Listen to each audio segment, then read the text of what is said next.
Welcome to Create Great. This podcast series features conversations with creative people from different backgrounds, from different disciplines, and different schools of thought. Thank you for choosing to listen. This podcast is hosted by me, David Bennett, Creative Director of APX Studio and Curator of Visual, an online showcase. The best creatives will always strive to create something great, and I wanted to explore how they go about this, what it means to them, their clients, and what it means to our wider society too. My guests are individuals whose work I've admired and often featured over the years on Visual, but I wanted to create this podcast to get to know the real people behind their creative work. I'll be asking questions about their own unique stories of how they got to where they are now, how much of it was perseverance and determination, or how much of it was just plain luck, and how do they go about creating something great. This is a chance to explore what drives these talented individuals or their studios to create great. Today's podcast guest is Rejane Dal Bello, an amazing designer with over 20 years' experience in graphic design and branding. She's done some amazing work at studios such as Holland and one of my personal favourites, Studio Dumbar. And recently she's written a book called Citizen First, Designer Second, a book which is published by Counterprint. First of all, good morning and welcome. Hello, good morning, David. Thank you so much for the invitation. How are you? Pleasure. Yeah, no, very good. I was just thinking back actually, because the first time I met you was at a typo circle talk, I think. And what really resonated and what I loved about your work really was there's obviously a boldness and a playfulness to your design. And I was interested in that kind of approach to your work. Yeah, it's quite always funny to see how people perceive you. I'm not entirely conscious how you do your work or how you are perceived as well. And but I think the boldness and goes back to visual identity. I think you need to be identifiable. You need to be present. And I've been working in companies since Brazil, which was also the biggest company of branding since I'm 17. So it's really about having like that point that people recognize you and you cannot be mistaken by anything else. So that bonus, I think, comes from the learning of being working with visual identity since the beginning. And if you're gonna be here, be present, I think, as well as a designer, I'm not the really detail on the corner, sophisticated designer for sure at all. I'm just the one that wants to make a massive bold logo and a big type and I say with the minimum, the maximum. So yes. Oh, brilliant. That's brilliant. And in particular, I wanted to talk about typography, and we can talk about that because I'd be interested in sort of who your inspirations are. For me, your work's sort of come left field. What I see isn't the classic kind of Swiss school of design that I sort of learned and brought up on. But you use the typography so strong, and it's like, where's that coming from? Is that maybe something from the Brazilian side of it? It's a good question because if you think about my upbringing in design, I did not have any classical kind of understanding of design in a sense of my studies was really practical. I was working directly already with the market. So what we did not have like, the Hume school or Bauhaus. We learned about everything, of course, but it was not like my school did not have a perspective on design only. It was really about putting you back into the market. And so I was not really conscious about this. And especially that back in the days, for us to get a book was so expensive. In Brazil, we did not have bookshops. And I remember one guy would come to the studio with suitcases of like books that I would have to save for months to buy one book. I was like, it was incredible difficult to get any influence, any understanding of what was happening in the world of graphic design. A completely different world that we are living now, So I remember like Milton Glaser, Paul Rand was the reference for me, growing for sure, no doubt. Like they were my study, let's say, because they left so much as well as content, as intellectual content, rather than also visual content. They really talk and know how to talk about their work and talk about the craft, and they think about it. So I remember that these two were a big learning curve for me. And Paul Rand is really graphical. And I don't know if I use typography in that way. I use typography as an image because I've been heavily dyslexic since really young. I had like two times in my youth have to do a hearing test because they did not know what was wrong with me, because back in the days as well, dyslexia was not a name. It was not a thing. So I could understand things, but when I put it back into my test, into writing, was completely mixed all the time. I mixed words all the time. So, and I had a teacher to help me outside school for 7 years in a row to help me with school because I had this disability, let's say, which now we know is dyslexia. So it was really heavy. So I see things, I understand things, like I summarize them graphically or visually rather than I read them the way they should be read. So it's been an exercise since young. So I use type visually, I use type graphically. That's been I think the way that I translated and my work for sure. That's why I probably don't do books, editorial heavily. Well, you've done one, and we'll talk about that a bit later on. But the dyslexia is interesting because it is one thing. Now we're kind of aware of it, that I might have a slight bit of it, and I think various people in the studio, openly admit to it. But what is interesting, and what you mentioned, was the way people see stuff. They don't, maybe it might not be linear. It might be a bit more visionary and, a bit more as a visual thing, which probably as a designer helps us really, because we almost picture things rather than write in detailed lists of what it's going to be and get there a bit quicker. I think the summary is much more intuitive and quicker because you understand in a different. You understand visual language literally. It's like literally understanding all the shapes. You read the shapes more than you read the word. So it's almost like they have a code in itself, which all designers know. But I think the dyslexia, it enhances a bit more. I think the connections in parallel, as you said, the brain makes all these connections in a different way. So we get to a place, I think, as you say, I don't know if it's faster, but in a different order, for sure. That's no doubt. But it's harder for us to also articulate it, why we got there. And most of the people has to take the natural path to get to that conclusion. So sometimes we look like we are not as smart. So that's what I have been struggling since young, it's like I get to a conclusion, but then people has to go through the natural path. And then suddenly we get to that point because there's no proof necessarily how you got to that solution, right? How you got to the conclusion. So it feels like you are just not rationalizing, but we are, but in a different way. I think so. Yeah. There's a lot to learn from this, I think. Yeah. And when you get the project, the brief in, how much time do you sort of dwell on it? Or are you more of a reactive designer going, okay, you start thinking straight away and it's like mark making straight away? How much sort of time frame is it like an immediate response to, okay, this is the issue or the subject matter or the identity, and you have like almost like foresight in what it could be?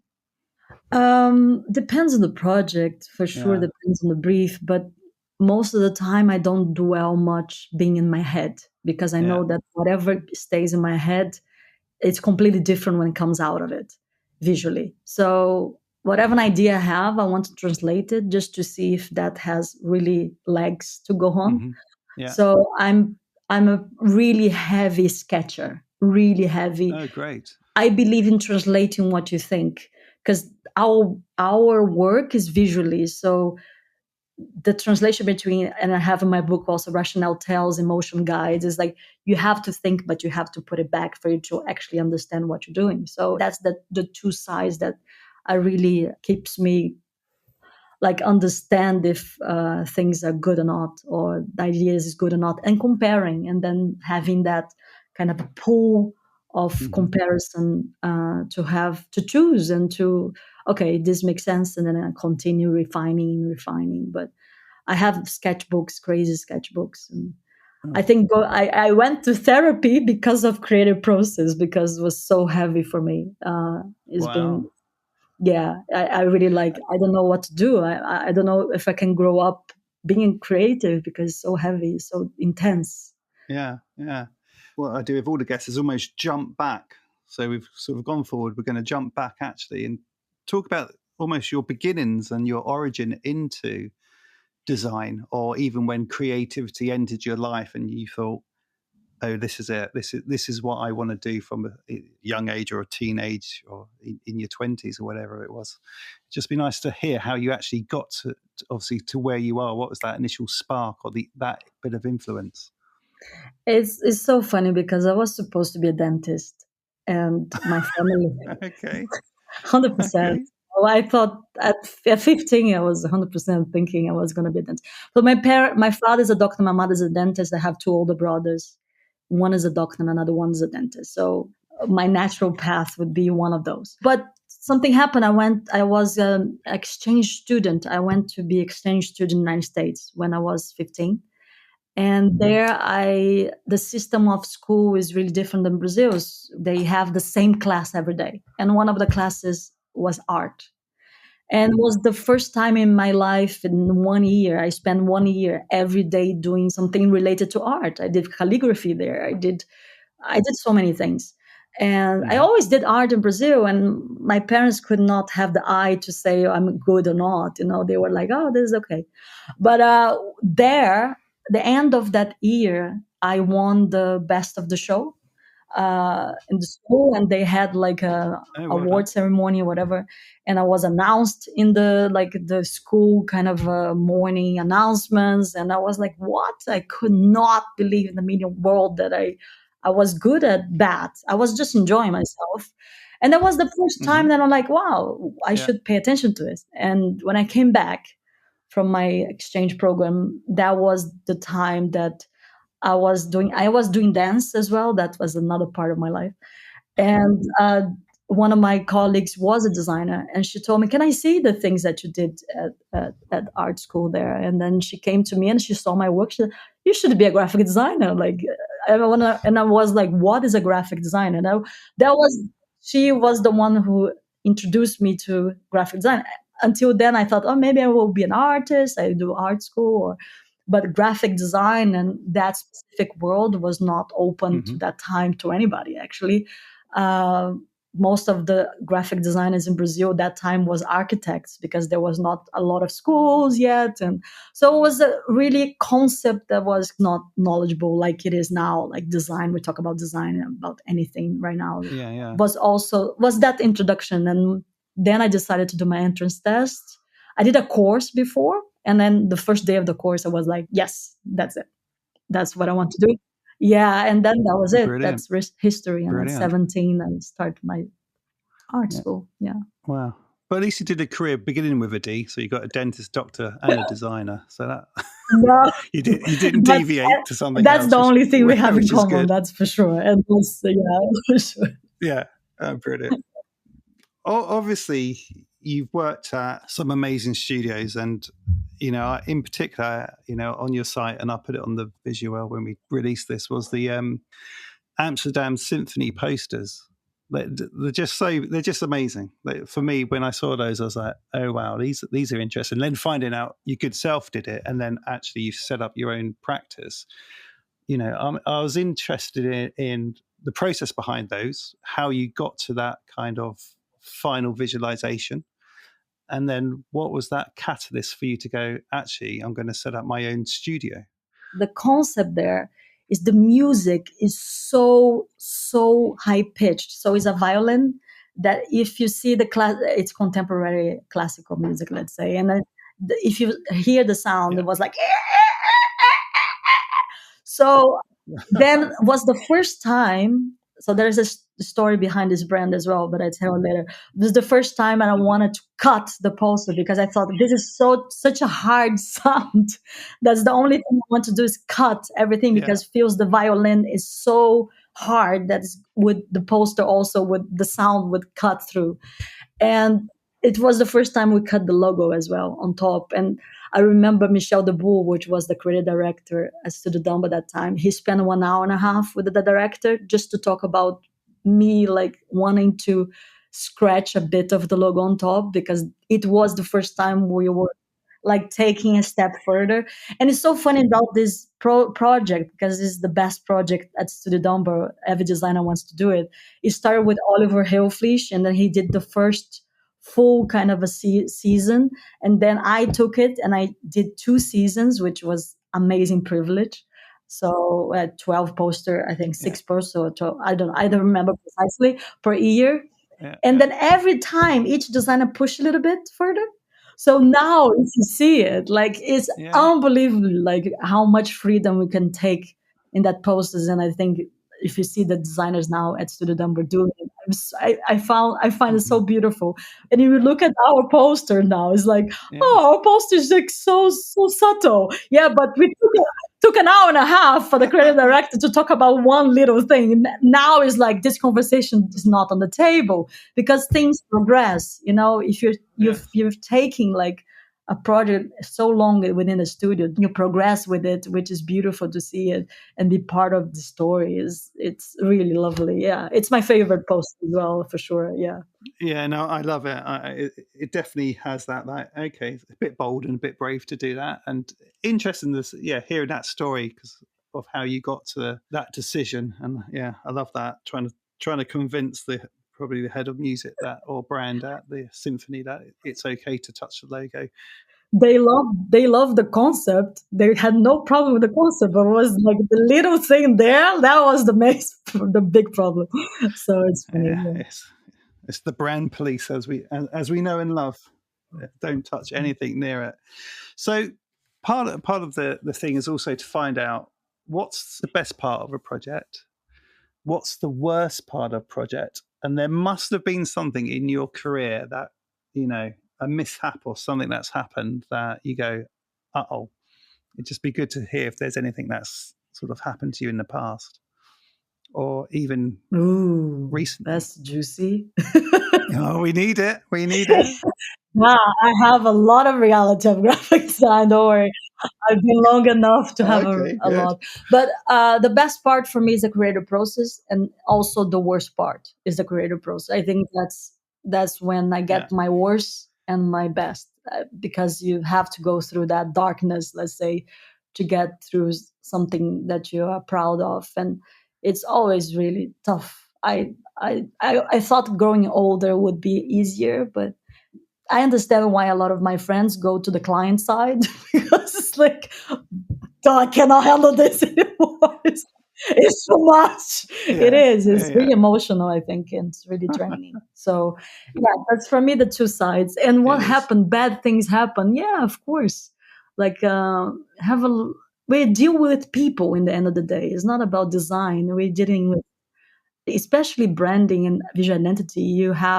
It's almost like you're going on a date with somebody that you don't know the person, but you're just saying we're gonna be in a relationship for 3 months.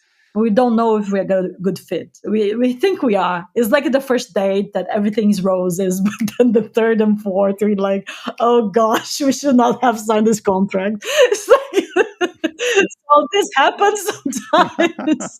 I had recently, but you see that most of the time it's not necessarily funny, because I think it just shows how immature we are as people most of the time, and how emotionally like not intelligent at all we all are. So I had a client of 23 years old, already CEO of a company, and I told her, like, this is really abstract briefing. I'm going to just try things out. And I was really honest. I did not precisely know. It was not a branding. It was something completely else. It wasn't an image about really abstract idea. And I came in with 7 concepts, ideas, and was amazing presentation. She really loved everything. And she chose 2 routes. And then for the second round, and I have a project manager called Karen Beechin, fantastic. And she wrote an email saying, I want a little bit of the first and the second. And classic. And The then, of classic, course, it's yeah. bound to have a little bit of miscommunication because when you have kind of a mix of things, and our mistake was not to have a call with them to really clarify. So we came to the second meeting, like assuming some of Mm-hmm. the things, and of course, just I'm really disappointed, start screaming, like, and the problem was that we did not choose the stock photography; we chose a proper photographer. That was the issue. I'm like, what on Right. earth? Like, this is really sad. Like, people are thinking that this is disappointing in their life. And I don't know what when things really gonna happen in Yeah. your life. I don't know if you're gonna have words to describe it because this is not disappointing. This is just a normal life. Like, it's a normal second round of creative, you know. And the person never came back, never talked to Yeah. us to CEO. I felt like, oh my God, it's horrible. It's unnecessary, completely unnecessary, and Mm-hmm. felt really bad. I just wanted to get out and I did my job and I did the best. And in 1 hour, I just sent back again the same presentation with the stock photos. You know, it was not a big deal at all. It was just like, if That's you right. want worst design, here you go. But my job is not to give you the worst solutions, to give you the best. That's why you're paying me. But there's not this Mm. understanding because there's no room for communication, because once somebody starts screaming, you stop respect for anything, then it's not worth it Yeah, yeah. anymore. And like, Yeah, yeah. it just take all the essence of what you're there for. And then I'm like, okay, I'm a machine here, I'm just doing what the person wants, and that's not kind of job that I want to be in. And if there's no dialogue and conversation, so it's unnecessary and sad, but it happens and you learn from it. And thank God I have a father that Yeah. has so many stories like that, that he gives me some comfort and gives me some like, hey Johnny, get a grip, let's move on, let's go on. So yeah. Yeah, yeah, yeah. So when was the decision where you thought, actually, I want to go alone? You know, you've got your approach, you've got your influences, you're doing your stuff, and as you say, you know, your image making and your typography is you, which is lovely. And it's like, when was that point when you thought, I'm just going to do it? It's a really important question in relationship to my life, and interesting because I never thought I would be Mm. going solo. I'm a really good team player. I love Okay. being in studios. I was in the biggest studios Yeah. in Brazil, the biggest studio of branding in Holland, then the biggest studio branding in London. Is like, my life had been in like a team play and working really hard and enjoying it. And but I always had also in all the studios quite a lot of freedom to design, a lot of freedom to be myself and to do what I think. There was not somebody imposing anything to me. So I was growing that way. And unfortunately, at Wolf Hollins Mm-hmm. was a different culture, and I did not fit. Not Yeah. necessarily anything bad with the company. It was just, again, it's about fitting. Nothing Mm-hmm. necessarily reflects on each other. Absolutely. Yeah. And that was the moment that I thought, okay, what do I do now? You know, it's like, do I find another company here? And then I thought, okay, maybe Mm-hmm. if there's a chance for me to really think about starting for myself, would be now. You know, it's like I'm 36. It's like, I don't know that Yeah. Herr Dumbar started his company at 37. So I'm still, it's like, not that I want to be Herr Dumbar at all, Okay. and I will never be Studio Dumbar, but it's just to understand, like, okay, they started late. Yeah, it's You can not that do I'm it. Yeah. old It's time. enough Yeah. to start it. So that was my thinking. I never had a dream to start a studio, and I think reflects really how difficult I also feel how to run it. I find it really hard because I'm a designer Mm-hmm. and foremost, and I work with a partnership with a project manager called Karen Binchin that I mentioned, and but it's to be in a different mode of studio where you have to be in contact with clients. And I'm still really, really early. I feel like I'm in the internship phase of a studio. Still, I need at least 20 years Yeah. to be talking in a podcast to talk about my studio. You know, I'm still talking through a design point of view. You know, I have experience, and as you said, I had a way to do it. I remember a friend of mine, a dear friend of mine, Mm-hmm. said to me when I was at Wolf Hollins, so why is not working? And then she said, Rejane, you were a baked cake. Somebody put you just back inside of an oven it's gonna burn. It's like you cannot relearn the way you do your design. You already have that naturally developed for a long time. So Absolutely. the culture was not right for the way I was thinking, and I just needed to find my space. And then I think my own studio was a time, and I don't know how long this is going to last or not going to last. I have no idea.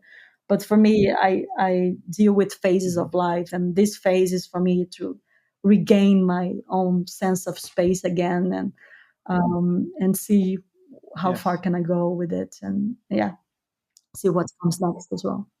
Yeah. As creatives, we have so much self-doubt. Is it good? Is it not good? What defines it as good? And when you're in a team of creatives that you know and trust, or you've helped build up their careers and stuff like that, you have that natural trust for them to be open about stuff. How do you find it if you're almost the sole creative, or maybe with someone else? Like, where does this sort of reassurance come, or belief, or that this is right? Because if you're by yourself doing it, you're like, okay. I think that comes the point of sketching like crazy, because the only way for you to really be Right. sure is by doing all the options that you are capable or think it's the right, or there are possibilities for that project in your own capacity of a designer. Of course, I'm not I Yes. cannot do everything, of course. So that's why I sketch as gives as much options for myself first, to be able to say yes, that I would be proud to continue this one. I feel really connected to this proposal. So there is a sense of that rationale tells emotion guides for me, that needs to really connect to have a sense of that's the right path. And sometimes I call friends, I'm like, can you take a look? I'm out here, do you think this is really good? And that's where my friends come into play, and they are happy always to give me a shout. And my boyfriend is a graphic design teacher, so it's pretty annoying to share with him, because he comes with all the theories. I'm like, no, that's not the point. So sometimes it works, sometimes it doesn't No. work. So, but I still need to Yeah. be strong with my own way of Mm-hmm. seeing things, because even people like it or not like it, sometimes is the way they see things, and the way you see things is different. Everybody sees their way different. They do design differently, and I respect that. And I don't think there's one way to answer, but I Yeah. can only generate a certain amount, because I'm not like a superwoman. I can design in a certain way, kind of. Yeah. So I have that pool of Yes. possibilities only, and I have to respect that, and live with that, and say, okay, from my world, that this I would be happy, because that's my possibility and the best I can do for this job. So yeah, there's a lot of thinking about it. Excellent. That's brilliant.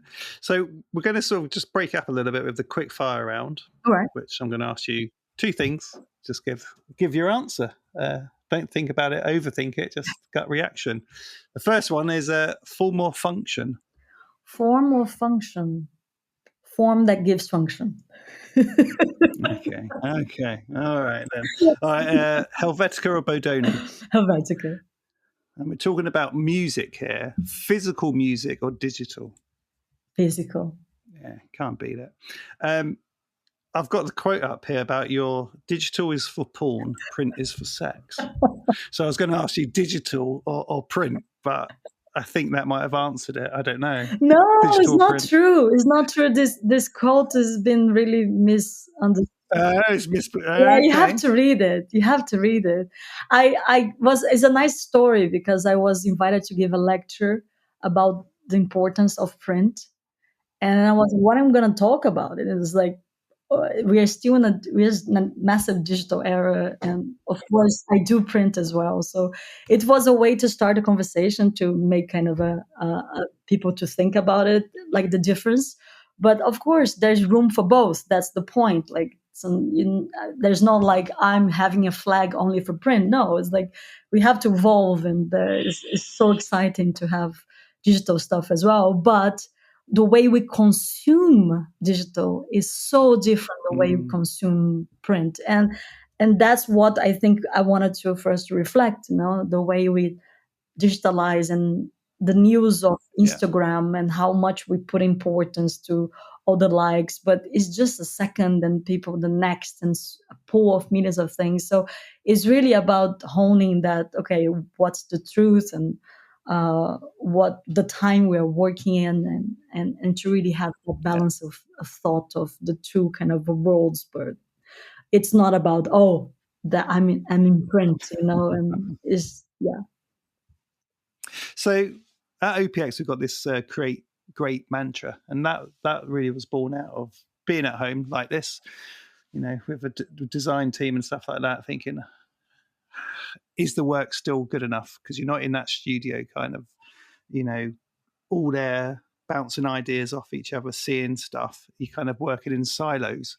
For me, that's quite hard to actually work with. I found it a little bit like, okay, I'm so used to being not too hands-on, but just there, almost like a sounding board kind of thing. And that whole thing was just a bit of a moment for myself. But what that did actually help create that sort of raise the bar. So everything we do now has to have that, is it great? Is it truly great? Is it the best we can ever do? And for me, that's helped. I think the other creatives have definitely risen to that bar. I was going to ask you, what's the thing that absolutely motivates you? And has there been a bit of work that you've created that you've seen like an immense bit of impact come back from it? The first question I'll answer is, I think the work's part of myself in the sense of to create is life. So I don't know why I create. I'm really excited when there is something to crack, a problem to crack. I would say it's not about the shapes. It's really to think of something and visualize it in the best way possible. That's what makes me excited. And the second thing that makes me exciting is through design, we learn the world. I'm not a designer that likes to have a niche. And I think probably why also my studio, I don't know, I haven't found the flow yet, because if you have a niche, it's easier for you to find your niche and to have that sense of one next to each other and a pull. But I'm interested from art to whatever. I'm really interested into the world in itself, a diversity of it. And that's what excites me, like to really work with every kind of problem in a sense. So and that truly excites me. I did the cycling team, and every time I go into a world that I'm not part of it, I'm like, wow, it's incredible how this is like completely different, and you face a completely different scenario, and you have to learn from it a bit, respect, and yeah, it's humbling. I think it's really humbling, and I love it. The second question you asked, I think my biggest project was Alzheimer Foundation. Is from Studio Dumbar. I saw the impact, I think, from that world visually, in a sense, and how much resonated emotionally to also the images, and how much it said to how truthful in a way, but also sentimental it was graphically. So it was a balance that I stroked there that I think it resonated to a lot of people. And yeah, I think was really, really worthwhile, because it's about death, and still it's a disease. It's not really found a cure. I think that's what it was, and why it was impactful to that world, and it was strong necessarily. But I think there are other projects that are really small that I think had much more impact into their world than a bigger client like Alzheimer Netherlands is. But I have smaller projects that I think have much bigger impact, because I did pro bono, and that project probably would never have done because there's no budget. So I think my impact in these projects have bigger consequence, because I'm looking at something that would not have a place for design. And I think they are the ones I think that I hold dear, and I think that truly is the ones that nobody actually knows, but I know, and which they don't win awards, but I think that makes my life richer in that way.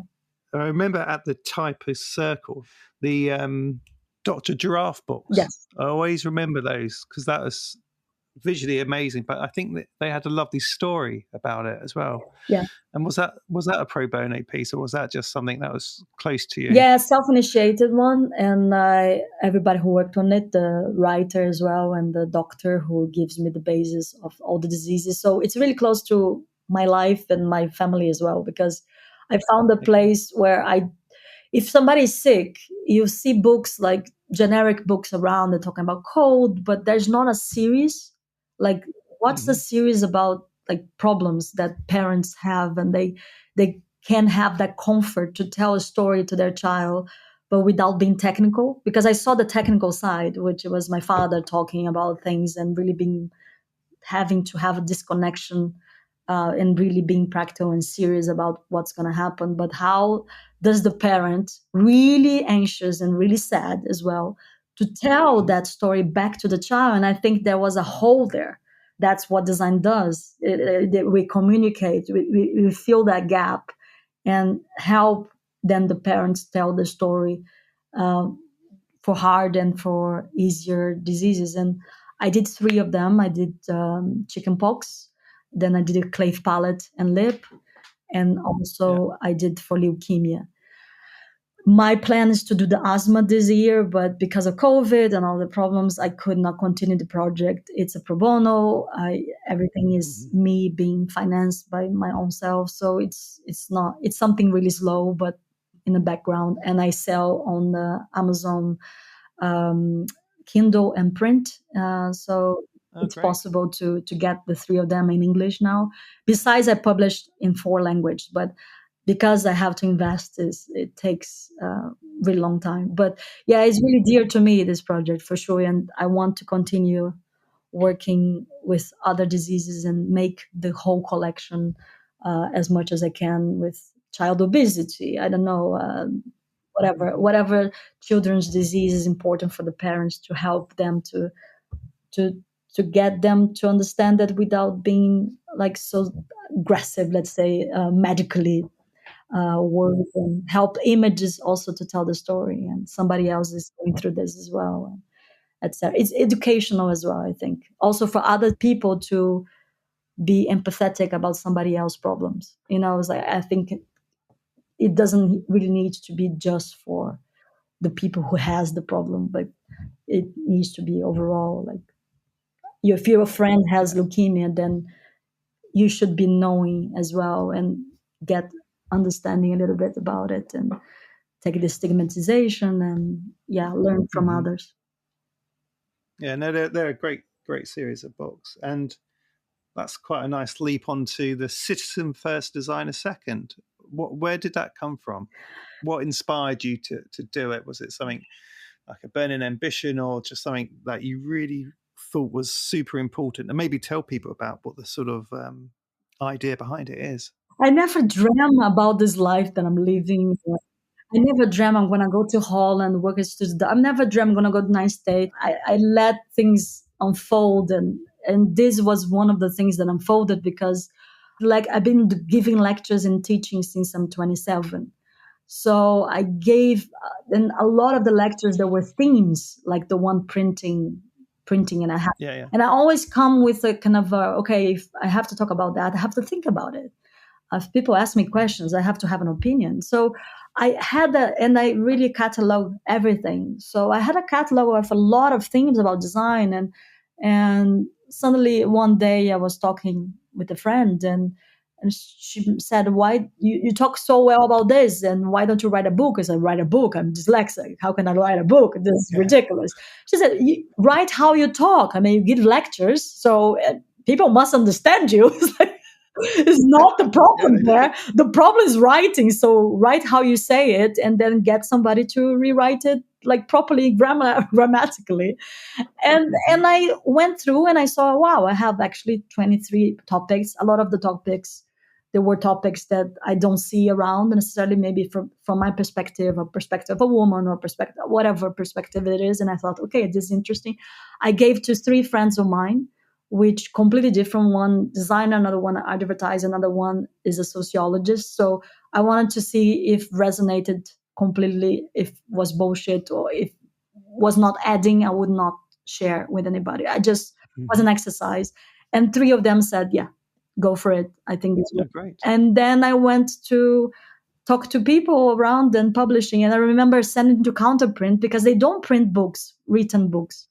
And I said, do you know anybody in the publishing world that I can send this? And then they look at, we are interested, give us. And then like in a weekend, John and Celine said, we want to publish. And I was like, fantastic. So let's do it. Brilliant. But this is rooted a lot into the idea of also between parallel of my life that I always did social work with design. So citizen first, designer second is that part of my life was before I actually entered graphic design. And I went to do my master's in Holland, social design, because of that parallel of social design and design. And I want to know how can I fit both in, if it's possible, if not possible. So I went on that search. So the theme and the title of the book relates to that. And I talk in some of the chapters of the book about this. But yeah, that's the story is not necessarily romantic or wow, I always had a dream. No. So, Yeah. it happened. Yeah. It's great. I'm gonna get a copy of it for sure. I was going to ask you, has there been a bit of advice that someone said to you that you've held on to through your career? I had from my father really early on, was not from any designer, I'm afraid. Besides, That's I always have great reference, but this one really stuck to me because he asked me in university, so how is it going? My father was not a big fan of me going to graphic design. He was really scared. And in the beginning, he had a really hard time. And then he warmed into it. And in the end of university, he asked me, so how are you doing? Are you good? I said, I am the top of the class. And then that was the point that he's told me, like, you always try to be the best within the circle you're in, but just know that once you're out of that circle, you back again into the end of the line. Just know that being good at a small place doesn't mean that you're good overall, and that you have to always be humble and to always try your best, but to know that and not expect that, oh, I'm great. Let's say at Studio Dumbar, I did this project, that project, I'm great. And then you come out of it, you're like, no, I'm in the pool of amazing overall in the world. And that kept me really, really down to earth a lot, like really helpful. Because every time, especially that you are in a studio, you are protected by a branding of that studio, about like 40 years of history of Studio Dumbar, of Anna Couto, of that has nothing to do with you. Like you're part of that history now, and you're getting that badge now, but you still have to work for it, and at that, to really earn that badge of being in that studio. That's how I feel it when my father told me that, and just be respectful of where you're going in, and learn that you're always, you're not on the top of the list or maybe the last of the list, but you have to learn about yourself and to be respectful of life in itself. So that really helped me, to have perspective. Yeah. You sound like you might have proud parents of what you're doing. I have really down-to-earth parents. I think they love me. They don't really necessarily care about graphic design, or they don't ask me, oh, which projects you are doing. They don't care if I'm doing. It's just not the conversation. It's funny. It's not the conversation. It's literally about my life and how I am doing. So good. Yeah, that's really good. And then the last question really is, what next for the studio? What next for you? Any big ambitions? Anything you'd love to do? I don't have a big next ambition, to be honest. I think just having interesting projects and really good connection with clients and longevity. I think that's really important, but I'm still building on it. And I feel, as I said, it's a concept that I'm still getting a grip of it. I'm in that phase that I've been 8 years now at the studio. I have different phases of the studio, and it's lonely. As I said, I don't have a big team, and I don't have mental structure to be a big studio. I don't have that. I think you have to have it, like administration thinking and deal with the how to keep a studio running financially. It's a different mentality, which, especially being dyslexic with numbers, and it's too abstract for me. And that's the parallel. Like, or I continue like this and take that understanding that is lonely, and I have like a lot of cons, but there's pros as well. Of course, you have my own place and stuff. Or, I go and go back to a studio, I went back to a structure. I don't know. I'm still kind of analyzing what is the right path, but I'm not in a hurry, to be honest. And I said, that's good. I take a year at a time, and I just make sure that I'm doing what I love at the moment and try to survive. Yeah. Just as long as you enjoy what you do. I mean, I always think we're in such a privileged sort of career, really. I think it's quite amazing that you can go to work, be it studio or be it wherever, and you're creating. To do that every day is amazing, It is. And sometimes, when you get on a client call, it's been interesting, that sometimes we are the highlight of their day because they're not in that world.